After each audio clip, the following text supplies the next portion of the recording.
Okey, bismillahirrahmanirrahim. Assalamualaikum warahmatullahi wabarakatuh. Salam sejahtera, salam masykur.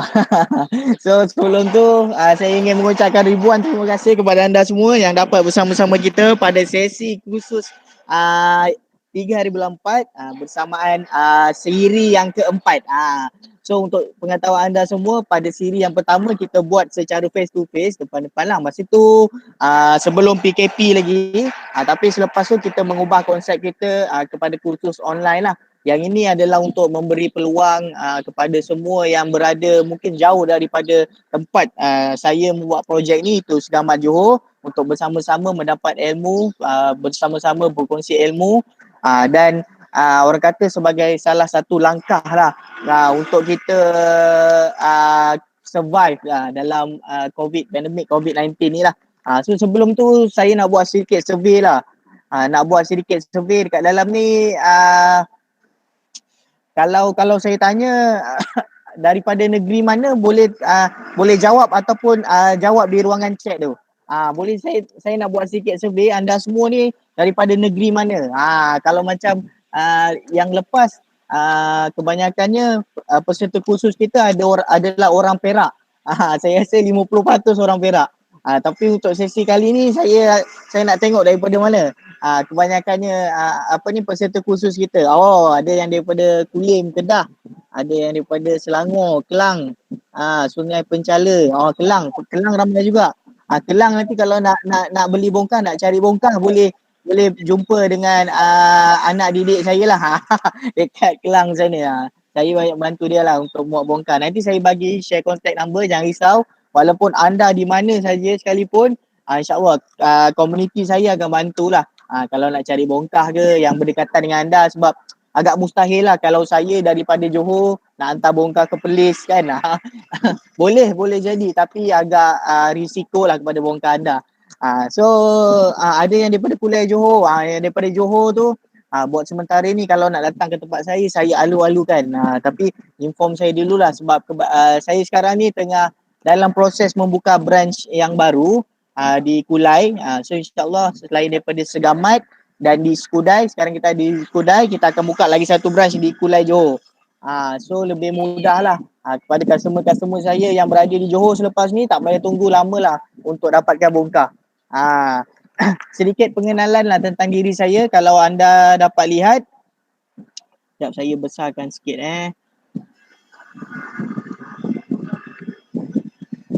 Okey, nampak tak skrin yang saya share tu? Kalau nampak boleh komen dekat situ. Nampak juga. Nampak Syuk Ais. Nampak tak?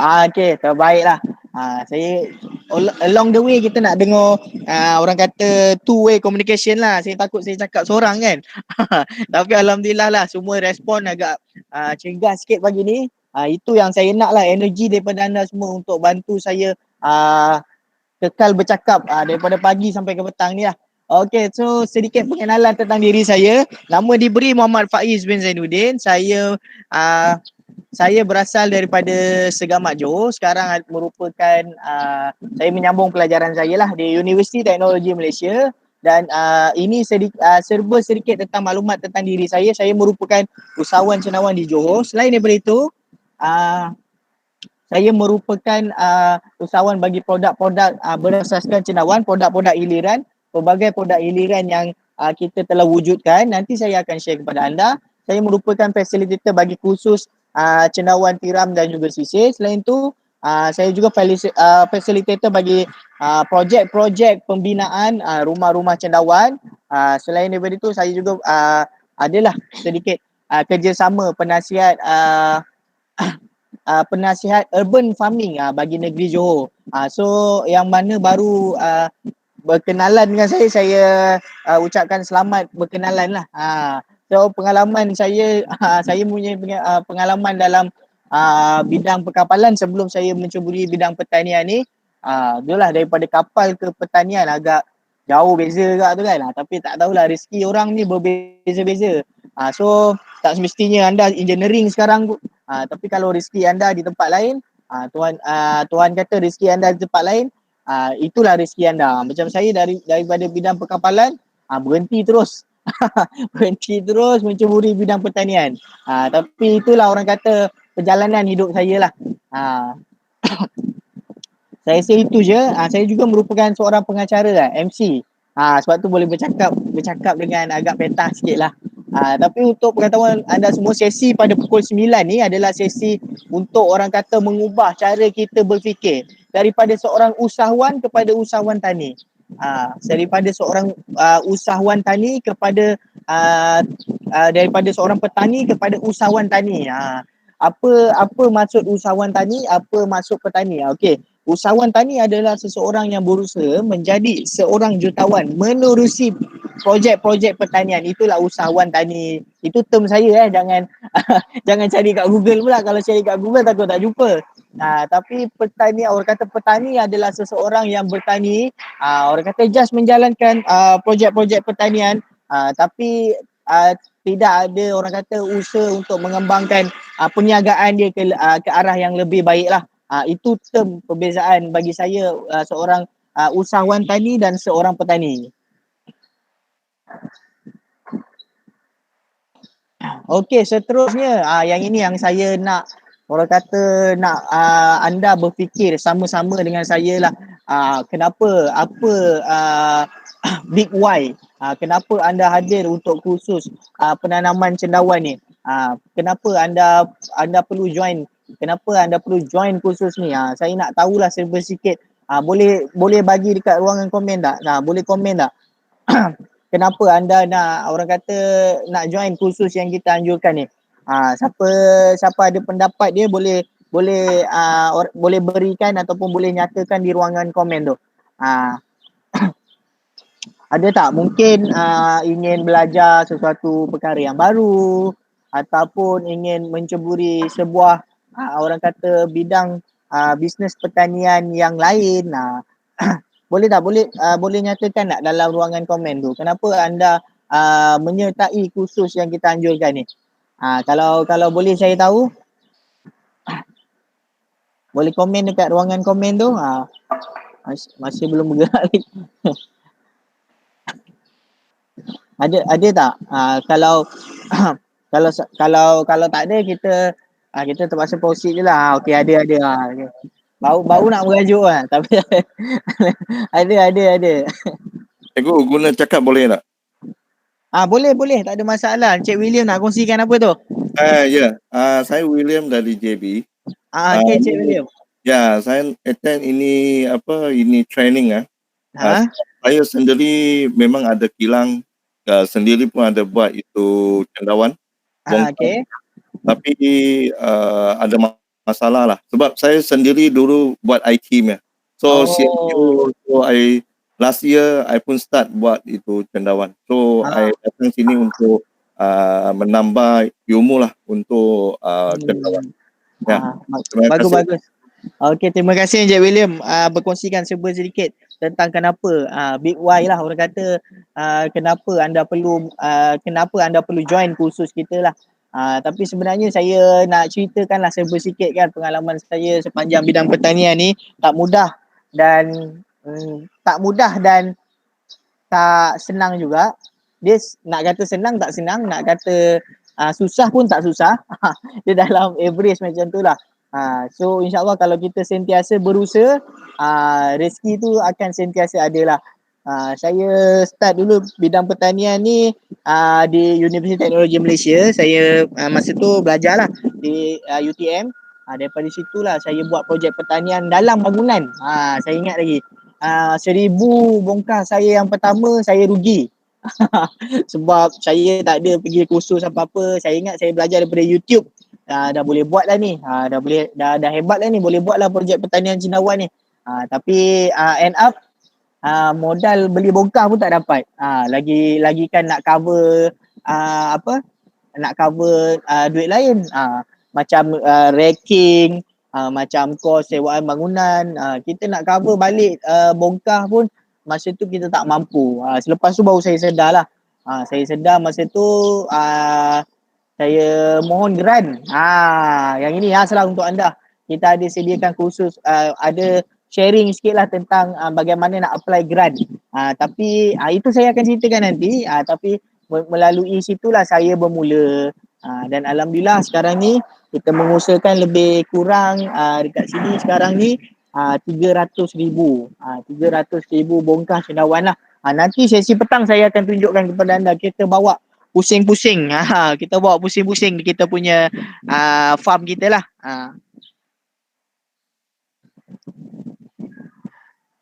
Okay, so inilah 3 ciri utama lah kalau kita nak berjaya. Kena berani, betul. Kena ambil tindakan. Lagi satu, kita kena ubah lah. Ubah cara kita berfikir, itu yang paling penting. Kalau anda just bertani je kan, anda tak ada mindset untuk berniaga, memang anda tak boleh kekal lama dalam industri ni. Sebab tu saya selalu tekankan dekat kursus-kursus ataupun perkongsian yang saya buat. Perkara pertama sebelum anda melakukan sesuatu, lagi-lagi bidang perniagaan, adalah ubah cara pemikiran anda lah. Anda tidak boleh orang kata selesa dengan sesuatu perkara yang anda dah buat. Contoh kalau jual cendawan segar je, tak boleh. Kena explore lagi, kena pelbagaikan lagi servis dan produk-produk anda lah. Ini adalah fasa dalam perniagaan lah yang saya telah lalui. Saya daripada tak tahu, saya nak tahu perkara tu. Dan seterusnya daripada saya tahu apa yang perlu saya tahu. Yang ini pun penting. Kalau kita tak tahu, maksudnya kita tak ada KPI apa yang kita nak capai. Maksudnya bulanan kita ataupun dalam tahun tu kita akan rasa selesa je, rasa biasa je. Padahal kalau kita ada KPI, kita berusaha untuk ke arah itu, insyaAllah kita akan lebih berkembang lah. Sebab tu penting untuk kita ada objektif, matlamat apa yang kita nak capai. Seterusnya adalah saya tahu apa yang saya tak tahu. Maksudnya saya tak tahu ni macam mana saya nak buat ni, tapi saya tak ada niat untuk belajar benda perkara yang baru tu. Maksudnya kita tahu apa yang kita kekurang. Maksudnya ilmu tu kita tak cukup lagi, tapi kita tak nak belajar. So itu adalah satu orang kata turning point yang perlu diubah lah. Seterusnya saya tahu saya berkembang dan saya tahu saya keluarkan hasil. Maksudnya kita senang orang kata berpuas hati. Maksudnya bila kita dah memulakan sesuatu dan sesuatu tu dah mendatangkan hasil dan kita just stop dekat situ je. Okay, maintain lah macam ni. Sedangkan dalam bidang pertanian ni, dalam bidang perniagaan ni, kalau kita boleh cari lebih, kenapa kita tak nak cari? Bukan maksudnya kita tak bersyukur, bukan. Tapi maksudnya kalau kita berkembang lebih luas, maksudnya kita akan bantu lebih ramai orang. So kena set balik lah mindset kita tu. Cara kita berfikir tu penting lah. Okay, so ini adalah orang kata, sekejap saya share. Okay, ini adalah orang kata perbezaan antara petani dan seorang usahawan tani. So seorang usahawan tani, dia ada lengkap 6 perkara ni. Yang ini kalau pergi dekat mana-mana kursus, insya-Allah dia tak akan ajar. Yang ini saya tambah-tambah pada sendiri je. Tak adalah, yang ini berdasarkan pengalaman operasi yang kita dah jalankan. So yang pertama yang penting adalah keuangan. Yang ini yang petani sering abaikan lah. Sebenarnya kita kena catatkan setiap duit keluar masuk. Setiap duit keluar masuk tu, resit pembelian kita kena simpan.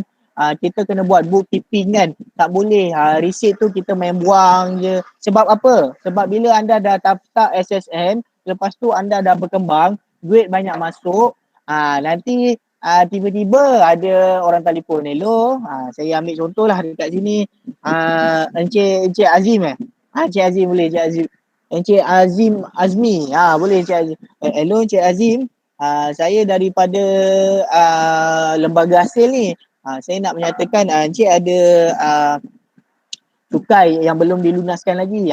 Itu dah jadi dekat diri saya sebenarnya. Itu contoh panggilan yang saya dapat. Sebab tu penting. Bila anda ada keuangan, duit keluar masuk dengan kukuh, bank statement yang baik, resit yang anda simpan, insya-Allah daripada 10,000 saya kena bayar, benda tu dah jadi kurang. Sebabnya kita ada proof yang setiap duit masuk tu adalah untuk pembelian benda-benda yang lain. Bukan setiap duit yang masuk dan keluar adalah untuk pembelanjaan diri kita sendiri.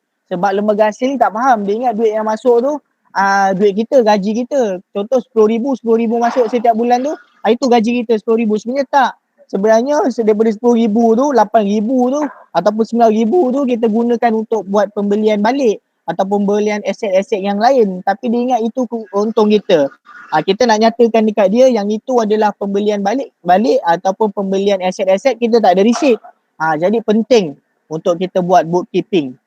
Itu yang petani yang sering petani lupakan lah. Sebenarnya itu perkara yang sangat penting lah. Bagi saya sangat penting. Lagi-lagi bila anda proses, sebab sekarang ni anda tak nampak tau. Tapi bila anda berkembang daripada step pertama, kedua, ketiga dan keempat, anda nampak perkara-perkara tersebut lah. Seterusnya adalah brand. Brand yang ni. Yang ini nanti mungkin saya buat live lah macam mana nak set up Facebook page. Yang ini anda perlu tahulah. Sebab bukan tak boleh jual melalui orang kata personal Facebook boleh. Tapi bila anda dah berkembang lagi lebih besar, personal Facebook tu tidak sesuai untuk anda membuat jualan. Lagi satu, bila anda dah sampai contoh sale dah lebih daripada RM10,000 dekat situ, anda dah ada produk hiliran, lepas tu nak buat FB ads.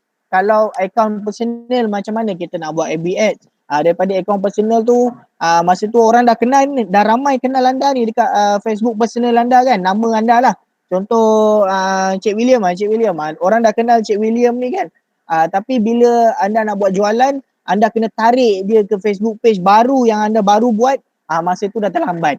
Minta maaf cakap, masa tu dah terlambat. Sebab apa? Sebab orang kenal anda daripada Facebook personal anda, dan bukan mudah untuk dia tarik, untuk anda tarik anda punya audience ni ke Facebook page yang anda baru buat.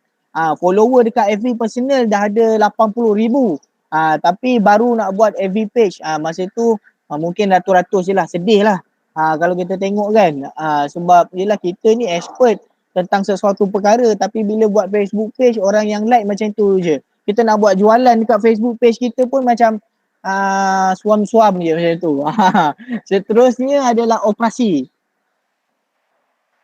Operasi ni pertama SOP. SOP ni jangan risau, saya akan kongsikan dengan anda. Lepas tu sistem pun penting juga.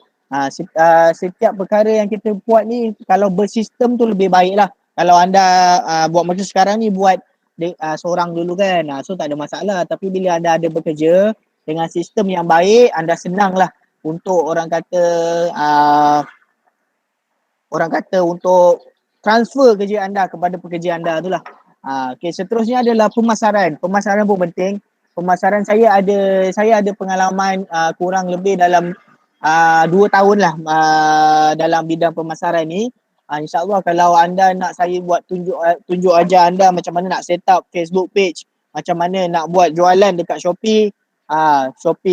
Shopee kan, Shopee ada keywords ads ada. Lepas tu dekat Shopee ada ads yang boleh orang kata membawa iklan anda tu lebih atas daripada anda punya kompetitor. InsyaAllah saya boleh bantu. Saya pun ada e-book yang saya akan kongsikan. So tak apa, lepas dia kursus ni saya akan kongsi dengan anda. Sekejap, ada yang baru masuk ni. Mungkin baru lepas sarapan. Kejap okey dah. Okey, seterusnya tadi itulah strategi. Strategi pun penting. Macam mana anda nak capai sesuatu tu, anda perlu ada KPI, objektif lah, strategi. Yang ini paling saya terapkan lah. Kita ni bukan sebagai seorang petani saja, tapi seseorang yang orang kata mempunyai credibility ataupun seseorang yang profesional untuk mencapai apa objektif yang anda nak capai. Sebab dalam bidang perniagaan ni, kalau anda ada ceburi, anda ada buat full time, anda tak ada strategi yang betul, kita pun senang jatuh lah. Selepas tu yang ini multimedia dan design ni pun perlu ada. Buat masa sekarang ni memang saya ada satu team lah untuk buat ni. Kalau anda nampak Facebook page kita, Facebook page Mashko, sebelum kita live, kita launch poster dulu. Kita blast dulu dekat mana-mana group kan. Lepas tu malam tu kita buat live, insyaAllah dah ada dah yang tunggu kita buat live. So tapi sebelum tu kena ada orang buat design poster. Produk-produk hiliran kita pun ada juga orang yang design poster. Sebenarnya ada team lah, saya ada team untuk buat multimedia dengan designer ni lah. So pentinglah untuk anda kalau proses untuk anda berkembang pada masa akan datang. Oh, sekejap ada suara. Okey. Okey. Tadi tiba-tiba ada suara. Tapi along the way kalau ada sebarang pertanyaan boleh tanya so itulah pentingnya multimedia dengan designer ni lah. Untuk orang kata kalau apa ni logo tu penting lah. Logo tu adalah brand kita, adalah jenama nama kita. So kalau kita tak ada brand yang baik, kita susah lah untuk orang kata get customer tu. So, untuk pengetahuan anda semua, Mashko dalam bidang pertanian cendawan ni lama tak lama dalam 2 tahun lebih saja. Tapi alhamdulillah lah kita dah boleh sebesar ni. Itu semua hasil berkat daripada strategi dan tim yang baik lah. Sebab bidang pertanian ni kalau anda buat secara old fashion, untuk anda naik itu makan masa lebih daripada 5 ke 8 tahun selalunya. Tapi kalau anda boleh buat kurang daripada 5 tahun, anda mempunyai sebuah strategi ataupun satu tim yang sangat padu lah, sangat baik. Betul, ini daripada pengalaman saya sendirilah. Okay, so ini adalah cara pemasaran online. Cara pemasaran online ni kalau cendawan segar ni kita hanya fokus kepada komuniti ataupun kawasan-kawasan yang sekitar je lah. Contoh kalau anda mengusahakan di Ulu Tiram kan, Mr. William Ulu Tiram Mr. William kalau anda mengusahakan di Ulu Tiram Ulu Tiram kan, takkanlah anda nak pergi hantar cendawan anda sampai Ipoh. Jadi dekat situ anda perlu orang kata kenal komuniti anda, selalu rajin post dekat grup WhatsApp, Facebook. Kalau nak free macam ni je, senang je. Kongsi terus kalau anda apa-apa ada post ataupun macam sharing, anda share je dekat mana-mana grup perumahan anda. Contoh hari ni ada 20 kilo, janganlah cakap saya nak jual 20 kilo cendawan hari ni. Cakap ayat dia lain sikit. Yang itu direct sale. Kalau kita nak buat soft sale ni, kita kena orang kata kena ada trick sikit lah. Contoh kalau hari ni ada harvest 20 kilo, tulislah dekat situ. Kalau yang Islam cakap alhamdulillah rezeki hari ni ada 20 kilo cendawan harvest, cantik-cantik, semua segar. Nanti insyaAllah kalau personal kan, nanti kalau anda seseorang yang orang kenal, ada ramai kawan, mesti ramai yang komen bawah tu. Boleh hantar sikit tak? Nanti last stok anda pun tak cukup.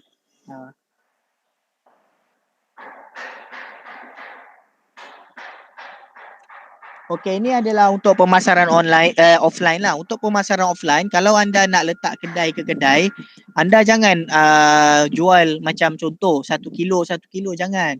Buat packaging yang kecil, lebih kecil. So margin daripada keuntungan tu akan jadi lebih besar. Contoh kalau 1 kilo jual RM12 ataupun RM15, tapi bila anda buat packaging yang kecil 200 gram dan 200 gram tu jual contoh RM4 ataupun RM5, margin anda dah akan jadi lebih besar lah. Dekat situlah macam mana kita nak twist ataupun nak increase kita punya margin lah, selain daripada produk-produk giliran lah.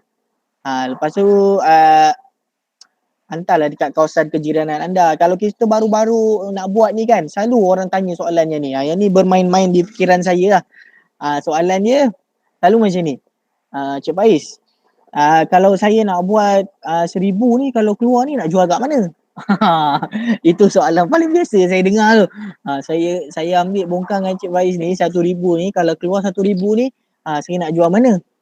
InsyaAllah bila anda 1,000 tu sebenarnya tak banyak.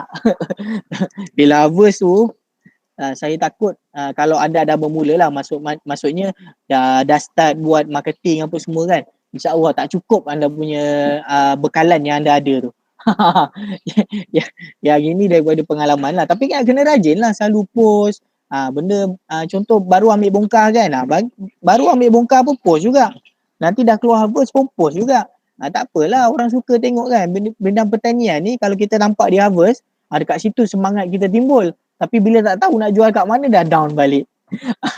Tapi itulah kalau cendawan tu daripada grade A kan, tak dapat jual seminggu lah, dah jadi grade B kan contoh, nak jual pun sayang, jangan buang. Kita boleh jadikan produk giliran. Produk giliran tu produk apa? Sekejap lagi saya kongsikan.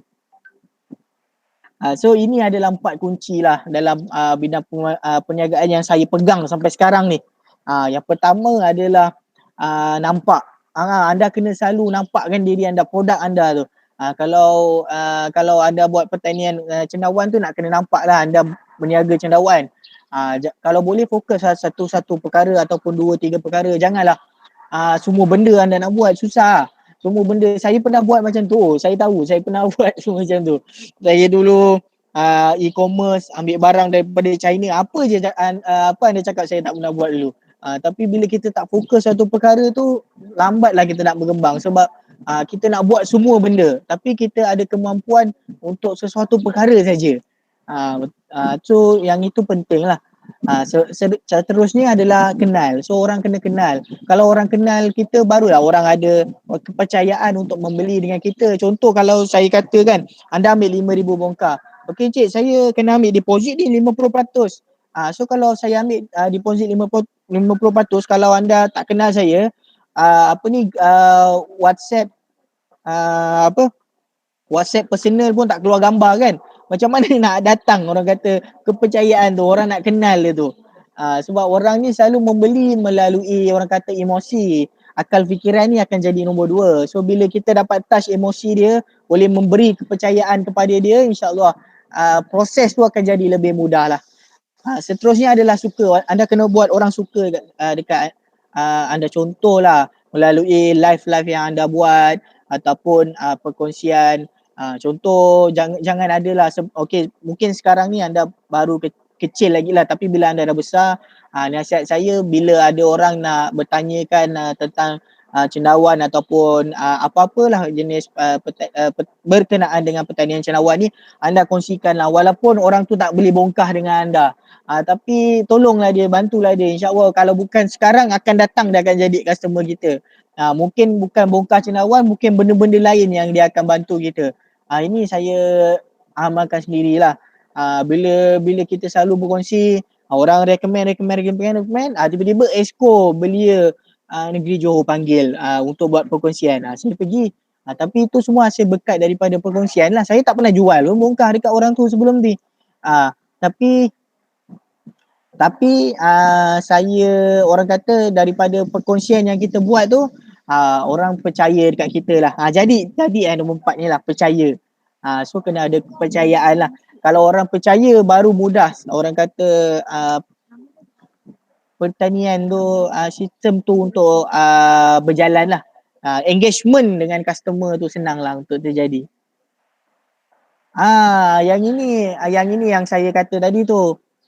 Kalau anda orang kata dah ada SSM.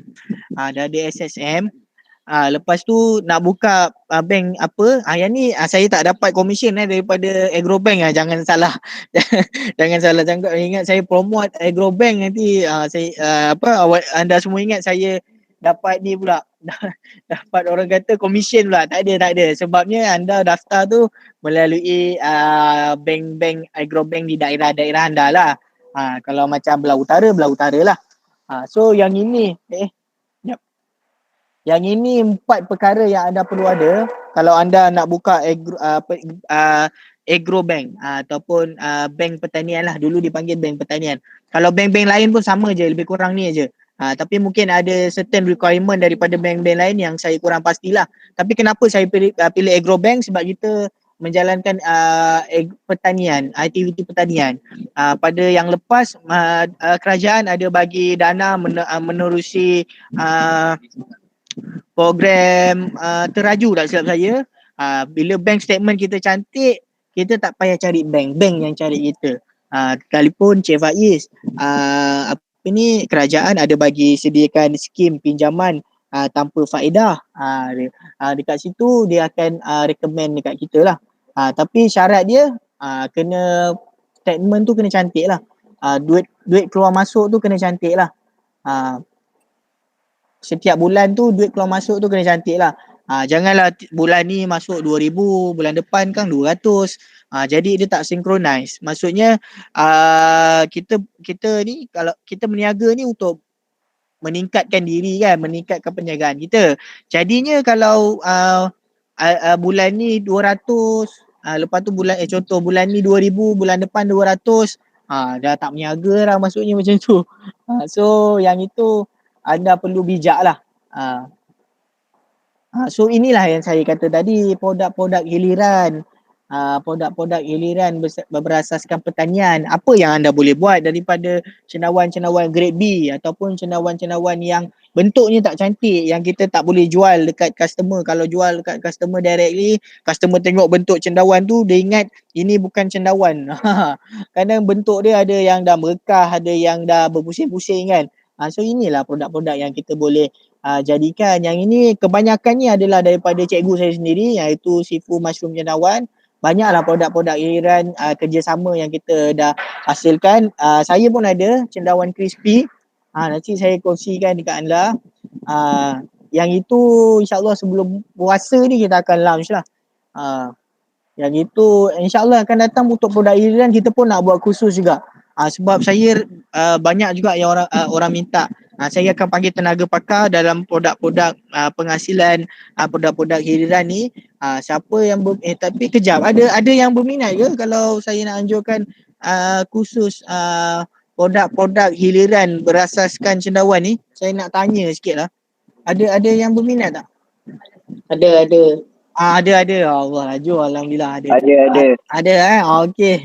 Kalau tak boleh bercakap, boleh komen kat itu. Okey, saya rasa untuk sesi yang pertama kita punya sharing sampai sini saja. Tapi nanti kita akan sambung lagi, jangan risau. Sebabnya hari ni saya dekat dalam ni saya rasa ada ramai jugalah yang merupakan peserta khusus kita yang lepas. Tapi dia join lagi. So maksudnya dia belum puas lah.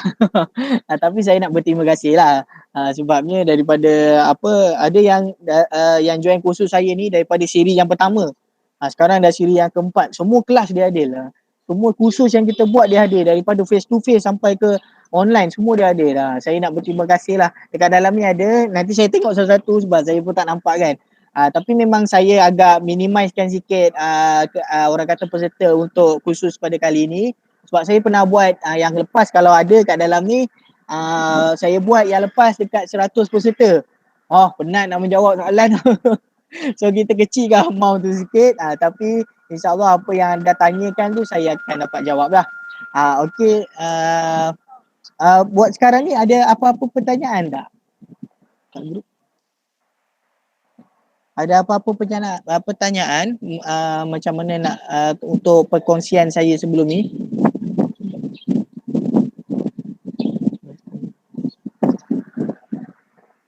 Cikgu, ni saya nak tanya. Okey, ya je William. Ya, cikgu nak tanya itu Agrobank kita apply kena ada apa-apa syarat tak? Syarat dia yang tadi, kejap saya buka balik. Yang ini. Pertama kena ada SSM lah. Perlu ada SSM. Lepas tu cop syarikat. Okey. Cop syarikat. Lepas tu surat pengesahan projek daripada Jabatan Pertanian. Yang ini bergantung kepada bank. Tak semua bank perlukan lah. Tapi ada certain bank perlu. Saya buat kat Segamat tak perlu. Dia tak minta pun. Seterusnya deposit lah 1,000. Deposit ni jangan risau lah. Masuk 1,000, lepas buka tu boleh keluarkan balik lah. Tak ada masalah. Okey, thank you. Tapi Agrobank tak surat pengesahan projek tu bergantung pada bank ke bergantung pada cawangan bank? Surat pengesahan projek tu bergantung kepada cawangan bank, bukan bergantung kepada bank. Ada saya nak mula-mula saya nak buka kat Gulai. Tapi kat Gulai leceh lah. Leceh. Dia nak surat pengesahan projek daripada Jabatan Pertanian. Saya ada, tapi saya tak bawa masa tu. Lepas tu kebetulan esoknya saya nak balik kampung. So saya pergilah kampung saya, buat dekat kampung saya dekat Labis. Dekat Labis ni senang sikit lah sebab dia minta 3 ni je. SSM, cop syarikat dengan deposit. So saya kata boleh lah buka terus. Dalam 1 jam macam tu dah settle lah urusan. So yang ni bergantung kepada cawangan, bergantung kepada manager bank tersebut lah. Manager cawangan bank tersebut. Itu je. Okey. Faiz, Okey, akan ya. tanya. Saya nak tanya, boleh tak kongsikan apa lagi manfaat sebenarnya kalau kita buat di Agrobank? Apa lagi manfaat yang kalau kita dapat kalau kita buka di Agrobank berbanding bank-bank lain, buka akaun syarikat di bank ke, di CIMB ke, selain Okey. daripada sebab kita buat pertanian. Dia ada Okey. bagi support Ah. ke, ada bagi training ke, apa ke yang Agrobank? Okey. Okey, salah satu kelebihannya kalau kita buka melalui bank pertanian ni adalah sebab yang paling utama adalah melalui geran-geran kerajaan ataupun bantuan-bantuan jenis-jenis pertanian ni, kalau dia kata dalam bidang keuangan ataupun untuk geran berdasarkan keuangan, selalunya dia akan end off kepada mereka ataupun entiti-entiti yang terlibat lah. So kalau dia kata ada geran pertanian ataupun bantuan pinjaman tanpa modal, dia akan melalui bank-bank yang terlibat. Contohnya kalau dia kata bidang pertanian, dia akan pilih ataupun memberi penekanan kepada Agrobank. So bank-bank yang lain tak akan ada skim yang sama macam Agrobank ni adalah. Tapi saya rasa kalau anda kata nak lebih mudah untuk buat orang kata buat pindahan wang, lagi mudah kita buat aset CIMB sebenarnya. Tapi yang ni terpulang kepada anda lah. Yang ni semua nasihat saya je. Sebenarnya saya pakai dua jenis bank, iaitu kalau personal CIMB, kalau bank kalau untuk syarikat adalah Agrobank lah. Salah satu sebabnya Agrobank, ini daripada pendirian saya lah. Agrobank ni cawangan dia tak banyak. Then kalau saya punya niat untuk menyimpan tu akan jadi lebih tinggi lah, maksudnya macam tu. Macam mana nak cakap macam bila kita macam saya sendiri, saya akan selalu kalau saya nak keluarkan duit dekat sesuatu akaun tu, saya akan pergi bank tu. Jarang saya akan refer bank-bank yang lain. Jadi saya agak particular sikit lah. So kalau bila tak banyak lah saya keluarkan duit tu. Tapi melalui online pun boleh. Maksudnya kita ada Agrobiz. Dalam kalau Agrobank ni kita ada Agrobiz. Kita boleh buat bidang maksudnya pemindahan daripada itulah. Tapi kalau melibatkan syarikat ni agak susah lah kalau ada accountant kan. Kalau macam accountant syarikat saya ni dia cerewet sikit. So dia punya urusan tu jadi payah sikit. Tapi tak apalah, itu kebaikan sebenarnya untuk syarikat anda. Kalau anda ada orang kata seseorang yang partikular bab keuangan ni, penting. Saya terus terang cakap, saya kalau bidang keuangan ni, bidang duit keluar masuk ni saya agak lemah sikit. So saya perlukan tim untuk bantu saya. So alhamdulillah lah ada accountant yang bantu saya, dia agak partikular sikit. Kalau tak bagi receipt, tak bagi claim tu. Yang itu penting. Dia straight sikit lah, tapi tak apalah, yang itu untuk kebaikan syarikat juga kan. Jadi penting lah untuk anda ada tim sebenarnya. Saya itu saja kot. Sebab selepas ni kita ada okey, sebab selepas ni kita ada sesi yang lain.